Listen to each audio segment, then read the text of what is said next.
अस्सलाम वालेकुम friends, welcome back to top smarties drama serial Aafat. जो जिसके नसीब में लिखा होता है वो तो उसको मिल के ही रहता है। शिफा और वहाज को देखकर तो हमें इस बात का अंदाज़ा हो ही जाता है। मुख्तार ने तो इनको घर से निकाल दिया, मगर मेहरुन्निसा पहुंच गई अपनी बहू को मुंह दिखाई देने के लिए।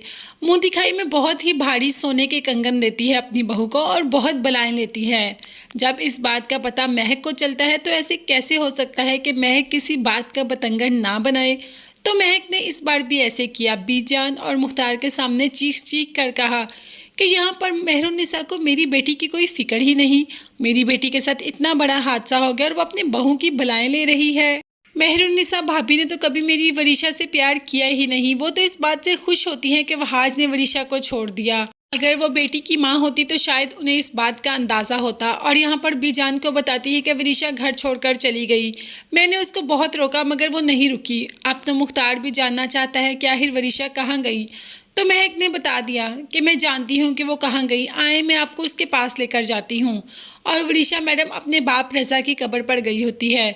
बाप से प्यार और मोहब्बत तो है ही नहीं वरीशा को। मजाल है कि उधर बैठकर फातिहा ही पढ़ ले, मगर वहाँ पे भी उसे अपनी एक्टिंग ही सूझ रही है। जैसे ही मुख्तार आता है तो फ़ौरन से पहले रोने का ड्रामा शुरू कर देती है, ताकि मुख्तार को लगे कि वो बहुत ज़्यादा मजलूम है, अपने बाप के पास आई है मिलने के लिए, जबकि ऐसा कुछ भी नहीं।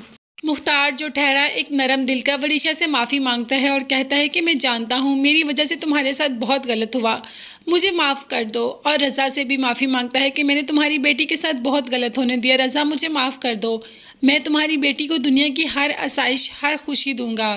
तो बस मुख्तार उसको घर तो ले आता है, मगर यहीं पर महमूद की कॉल आ जाती है और महक को बता रहा होता है कि अब तुमने सारी प्रॉपर्टी अपने नाम करवानी है, यानी कि वरीशा के। और महक कहती है कि हाँ जी मुख्तार भाई हमारे कब्ज़े में आ चुके हैं, अब तो वरीशा के एक आंसू पर वो सारी जायदाद वरीशा के कदमों में रख देंगे। अभी यही बात कर रही होती है कि पीछे से कोई हाथ रख है और महक डर जाती है कि शायद बीजान है। जैसे ही पलट कर देखती है तो क्या देखती है कि मेहरुन्निसा खड़ी है। मेहरुन्निसा से उसे किसी बात का खौफ नहीं, उसके सामने तो बहुत धड़ल्ले से खड़े होकर अपने दिल की बात करती है और कह देती है कि बहुत राज कर लिया आपने इस घर पे और आपके बेटे ने, अब हमारी बारी है और अब हम राज करेंगे।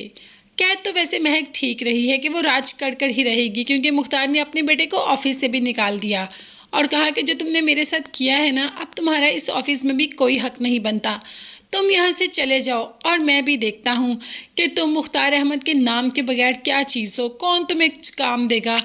तुम मेरी तरफ से किसी महल में रहो या झोंपड़ी में, मेरा तुमसे कोई वास्ता है ही नहीं, बस तुम इस ऑफिस से चले जाओ और आइंदा कभी मुझे अपनी शक्ल ना दिखाना।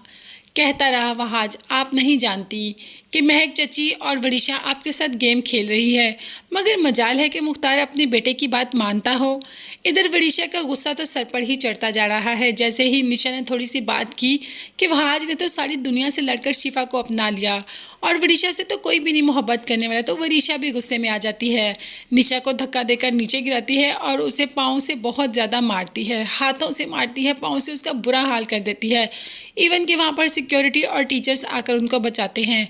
तो वरीशा का ये पागलपन फिर से शुरू हो गया, जैसा उसने हमजा के साथ किया था। तो क्या इस पर फिर वरीशा जेल जाएगी और फिर महमूद उसको बचा के लाएगा? ये सब देखने के लिए मेरे चैनल को ज़रूर सब्सक्राइब कीजिएगा, बेल आइकन लाजमी प्रेस कर दे ताकि हर नई आने वाली वीडियो आप तक आसानी पहुँच सके। मुझे और मेरी फैमिली को अपनी कीमती दुआ में याद रखेगा। नेक्स्ट वीडियोस तक के लिए अल्लाह हाफिज़, bye bye and take care.